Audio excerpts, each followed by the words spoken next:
Hi guys, இன்னைக்கு நம்ம கொஞ்சம் ஹெல்த்தியாக அதே சமயம் டேஸ்டியாக கிறிஸ்பியான பொட்டேட்டோ ஃப்ரை எப்படி செய்யணுன்ற ரெசிபி பார்ப்போம். அதுக்காக ஸ்டவ்வில் ஒரு பேன் வச்சுக்கிறேன். 3 ஸ்பூன் அளவுக்கு நல்லெண்ணெய், அரை ஸ்பூன் அளவுக்கு கடுகு, 15 பல் பூண்டு நல்லா தோல் உரித்து இடித்து சேர்த்துக்கிறேங்க.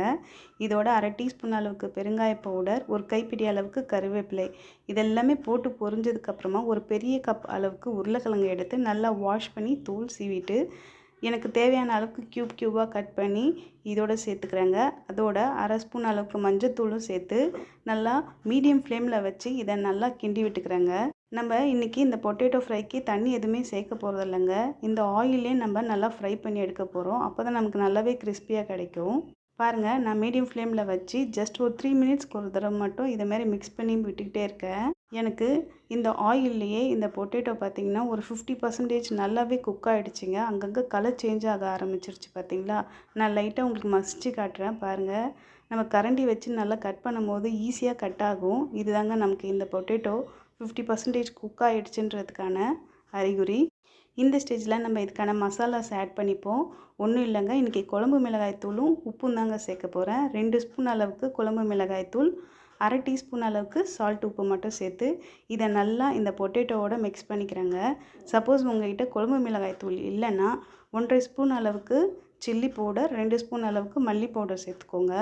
இப்போது இந்த மசாலாவோட இந்த பொட்டேட்டோ நல்லா மிக்ஸ் ஆகணும். அதுக்காக நான் அரை டீஸ்பூன் அளவுக்கு மட்டும் ஆயில் சேர்த்துக்கிறேங்க. இப்போது இதை லோ ஃப்ளேமில் வச்சு நல்லா மிக்ஸ் பண்ணி விட்டு குக் பண்ண ஸ்டார்ட் பண்ணிவிடுங்க. பொட்டேட்டோ ஃப்ரை பார்த்திங்கன்னா குழந்தைங்க பெரியவங்க எல்லாருக்குமே ஒரு ஃபேவரட்டான ஐட்டம்னே சொல்லலாம். பட் ஆனால் ஓவராக ஆயில் யூஸ் பண்ணணுன்றதுக்காகவே சில பேர் ஸ்கிப் பண்ணுவீங்க. அது மட்டும் இல்லாமல் கொஞ்சம் ஏஜ்டாக இருக்கவங்க பார்த்திங்கன்னா கொஞ்சம் டைஜஸ்டிவ் ப்ராப்ளம்லாம் வருன்றதுக்காகவே பொட்டேட்டோ ஃப்ரை நம்ம சேர்த்துக்க மாட்டோம்.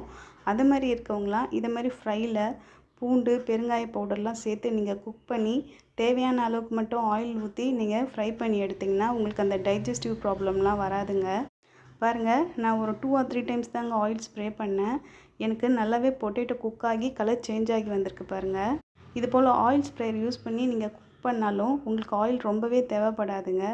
தேவைக்கு மட்டும் நீங்கள் ஆயில் சேர்த்து குக் பண்ணும்போது அந்த ஃபுட்டு ஹெல்த்தியாகவும் இருக்கும், அதே சமயம் ரொம்ப டேஸ்டியாகவும் இருக்குங்க.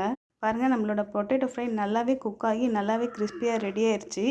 இந்த ஸ்டேஜில் 1/2 ஸ்பூன் அளவுக்கு மட்டும் நான் மேலே ஆயில் சேர்த்துட்டு இதை நல்லா மிக்ஸ் பண்ணிவிட்டு ஸ்ப்ரெட் பண்ணுற மாதிரி அப்படியே ஸ்டவ்வில் வச்சிடுறேங்க. மூடிலாம் எதுவும் போட்டு மூடாதீங்க. இதை அப்படியே சூடாடுற வரைக்கும் அப்படியே வச்சுட்டு நீங்கள் அதுக்கப்புறம் ஒரு பவுலுக்கும் அதை மாதிரி சேஞ்ச் பண்ணி வச்சுட்டு நீங்கள் சர்வ் பண்ணலாங்க. ரொம்பவே ஹெல்த்தி அண்ட் டேஸ்டியாக இருக்கும். கண்டிப்பாக ட்ரை பண்ணி பாருங்கள். இது போல் ஹெல்த்தியான டேஸ்டியான ரெசிபிக்கு என்னோடய சேனலை சப்ஸ்கிரைப் பண்ணி வச்சுக்கோங்க ஃப்ரெண்ட்ஸ். தேங்க்யூ ஃபார் வாட்சிங். பாய்.